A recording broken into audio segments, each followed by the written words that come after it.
political party confirming that she is the nominated candidate of PTI for the respective constituency shall remain so and cannot be declared independent unless she submitted a written declaration to the Election Commission of Pakistan or the returning officer to be treated as a candidate of another political party or as an independent candidate. A returned candidate to the National Assembly or the Provincial Assembly who in his nomination paper has declared on oath to belong to PTI and duly submitted a certificate of the same political party confirming that she is the nominated candidate of PTI for the respective constituency shall remain so. And this consistent position maintained by a returned candidate throughout the electoral process should be legally recognized by the Election Commission of Pakistan, and such returned candidate cannot be treated as a returned candidate of any other political party or as an independent returned candidate. And thus, the reserved seats for women and non-Muslims are to be allotted to PTI accordingly. A candidate nominated by PTI for a constituency of a National Assembly or a Provincial Assembly who, after being declared returned, joined another party or sought to be treated as an independent, raises serious concerns about disregarding the trust reposed in him or her by the voters, thus undermining the will of the people. And number 4, the legal implications, effects, consequences of the determination made above in paragraph 2.2 and 2.3, as well as the actions or inactions of Election Commission of Pakistan thereon, although deeply concerning, have not been challenged in the present appeals and petitions, and the persons who would be affected or aggrieved are not parties before this court.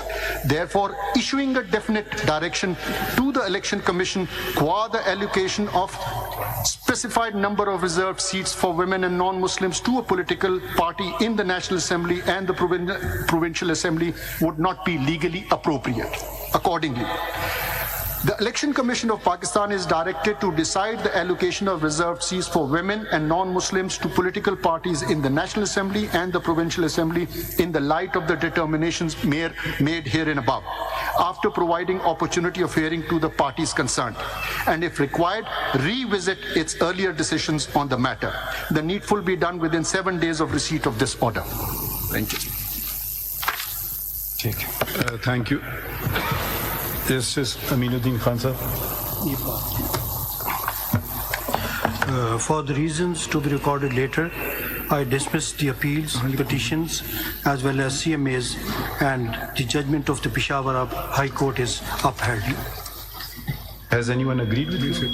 My Lord, I, Justice Naeem Akhtar, concur with Honorable Justice Aminuddin Khan, and for the reasons to be recorded later on, I am also dismissing all the appeals, petitions and CMAs and uphold the judgment of the Peshawar High Court. Thank you. Now I read Justice Jamal Khan Mandokhel's order with which I agree. For the reasons to be recorded later, we dispose of these appeals, petitions, and miscellaneous applications through a short order as under.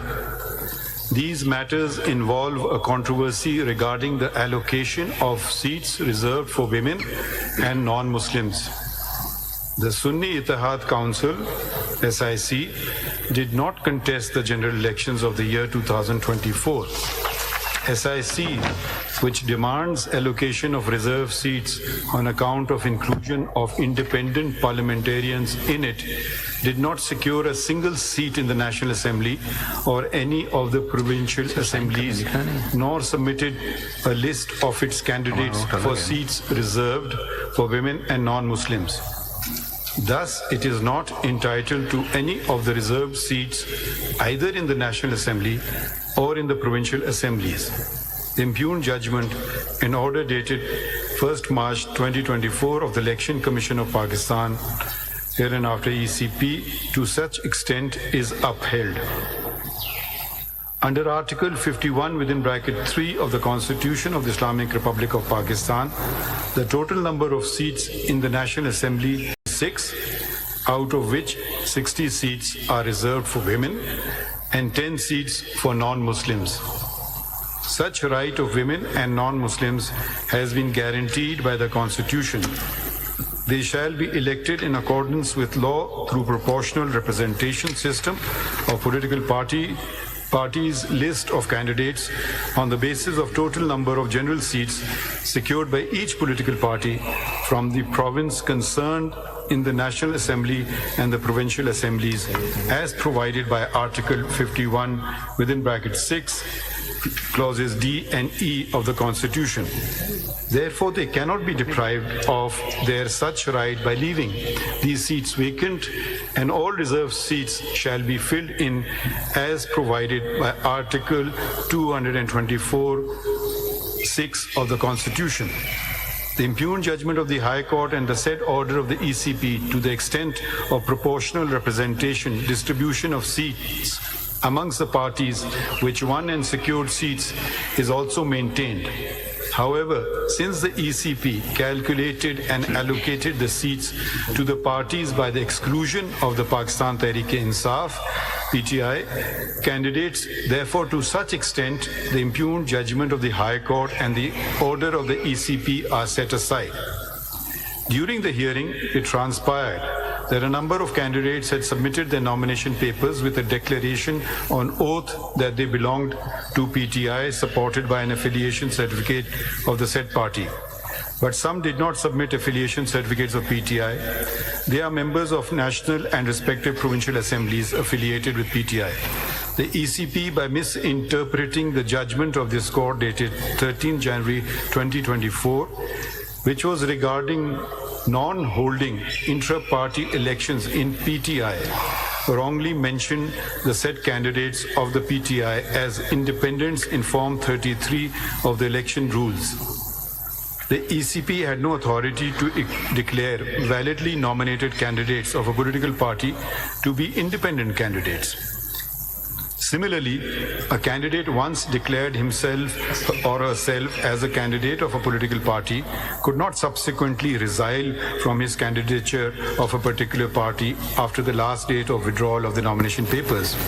It is important to mention here that neither the PTI nor any candidate affiliated with PTI approached either this court before or during the hearing of these proceedings or the High Court to challenge the decision of the ECP, declaring them as independents. However, in view of the fact that the appeal and the petition are a continuation of election proceedings before the ECP, we can look into the vires of the decision of the ECP in the light of the provisions of Article 51D and E of the Constitution, read with sections 66, 67 and 104 of the Elections Act 2017 to safeguard the interest of women and non-Muslims. As a consequence whereof, the candidates who had submitted their nomination papers and or affiliation certificates by the last date of withdrawal of the nomination papers declaring that they belong to PTI and had not filed a document showing affiliation with another political party should have been treated as the parliamentary party of PTI.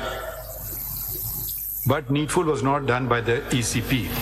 Consequently, the PTI as a parliamentary party is entitled to the reserved seats to such extent that ECP should recalculate and reallocate the reserved seat amongst the political parties, including the PTI, as provided by Article 51(6)(d) and E of the Constitution. The candidates who had submitted the nominations papers by 24 December 2023, which was the last date of submission of nomination papers, and had declared themselves either as the independent candidates or left blank the relevant column in the nomination papers declaration and were elected, shall be considered to be independents. SIC is a registered political party, and every independent member of parliament and the provincial assemblies has a right to join it. All those who joined the SIC are presumed to have done so out of their own free will. None of them claim to have joined SIC because of any misunderstanding of any judgment, the law, compulsion, coercion, or undue influence, and it is not for this court to presume otherwise. We must ensure that words are not read into the Constitution, nor to ascribe artificial meaning to commonly understood words. We must also abide by validly enacted laws and must not do anything either to hinder or to facilitate a political party by ignoring the law's mandate. I think this concludes today's proceedings. Thank you, everyone. Thank you, Your Honor. Thank you so very much. Peshawar high court और election commission का फैसला कलअदम करार। पाकिस्तान तहरीक इंसाफ मखसूस नशिस्तों के लिए अहल करार। Election commission को पीटीआई की लिस्ट के मुताबिक मखसूस नशिस्तों का नोटिफिकेशन जारी करने का हुक्म। बड़ा फैसला आप तक पहुंचा रहे हैं। सुप्रीम कोर्ट ने फैसले में बताया कि पंजाब खैबर पख्तूनख्वा और सिंध असेंबली में भी फैसले का इतलाक होगा। इख्तिलाफी नोट भी सामने आया है जिसमें सुन्नी इत्तेहाद कौंसिल ने इलेक्शन नहीं लड़ा, मखसूस नशिस्तों की अहल नहीं। चीफ जस्टिस ने जस्टिस जमाल मंदोखेल का इख्तिलाफी नोट पढ़कर सुनाया। चीफ जस्टिस ने जस्टिस जमाल मंदोखेल के लिखे ऑर्डर से इत्तेफाक किया। अक्सरियती फैसला देने वाले 8 जजेस में मंसूर अली शाह, मुनीब अख्तर और मोहम्मद अली मजहर शामिल हैं, जबकि जस्टिस आयशा मलिक, जस्टिस अतर मिनुल्लाह, जस्टिस सैयद अजहर अली रिजवी भी अक्सरियती बेंच का हिस्सा हैं। जस्टिस शाहिद वहीद और जस्टिस इरफान सादत खान भी अक्सरियती फैसला देने वाले जजेस में शामिल हैं।